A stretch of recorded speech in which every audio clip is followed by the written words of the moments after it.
الشوكولاتة السخنة. مين؟ أنا فتحية. أهلا يا شيخون، ادخل. امسكي يا قبلة. ليا عروسة المولد دي؟ وأنا ليا مين غيرك أجيب له؟ تعيش يا سيدي الرجالة ونعيش لبعض يا ست البنات. بس أنا ما كنتش عاوزاك تكلف روحك كده.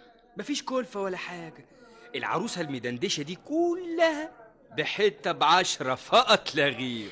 بقول يعني عشان انت اليومين دول خالي شغل. بكرة تفرج يا جميل. أنا جاني هاتف في المنام وقال لي كده، قال لي إن توحة هي قدم الساعد عليك، والقرش هيجري في إيديك وهتبقى آخر قلاجة. يسمع منك الكريم يا شيخون. ده مش كلامي أنا، ها. ده كلام الهاتف، والهاتف ده بقى مفيش هصدق منه. حكاية المهر دي بقى هي اللي واقفة في سكتنا ومعطلة كل حاجة. صبرك بالله، صبرك بالله، وانت عينك ما تشوف إلا النور. وعلى رأي اللي قال ما بين غمضة عين وانتباهتها بيغير ربنا من حال لحال. المهم ان العوازل ما يفرحوش فينا. ها. فشروا البعد اللي مهماش هنا. طب مش كنت تقول لأمي كلمتين كده يطمنوا خاطرها؟ اقول لها ايه بس يا فتحية، وانا ايدي خالية منهم زي ما انت عارفة. انت ما عندكش فكرة العروسة اللي انت جبتها دي هتعمل عندها ايه؟ يا ستي الموالد جاية كتير.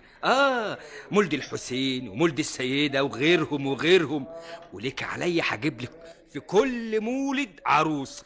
انت مش فاهم غرضي. فهميني وانا من ايدك دي لايدك دي.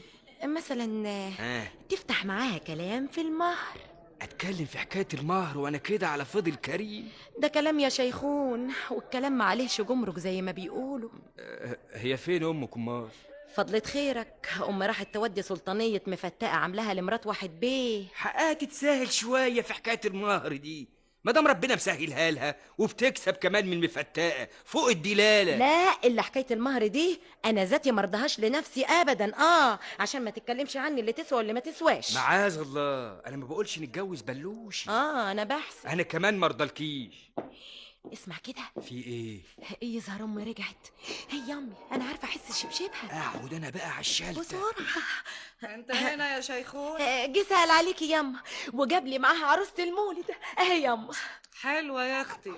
وغرض يا خالة اكلمك في حكاية المهر كمان. انت اشتغلت؟ لسه. امال المهر ايه اللي هتتكلم عليه؟ ما انا قدامي شغلانتين، وعاوز اختار واحدة منهم. هي مش كلها نجارة؟ اشغال تانية يا خالة، القيمة راحت عليها والزباين ما بقوش يقدروا على تكاليفها. طلعوا لنا بقى في النابوليا اللي سهلت مالت وبقولوا عليها الموضة. تستنى بقى لما تختار لك شغلانة من الاتنين وبعدها تبقى تيجي تتكلم. طيب خليكم بعافية بقى. مع السلامة.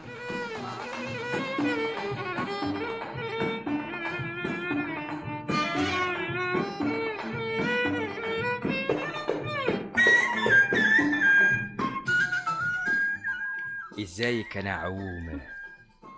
يسلم زيك يا اسطى شيخو. بتعملي ايه؟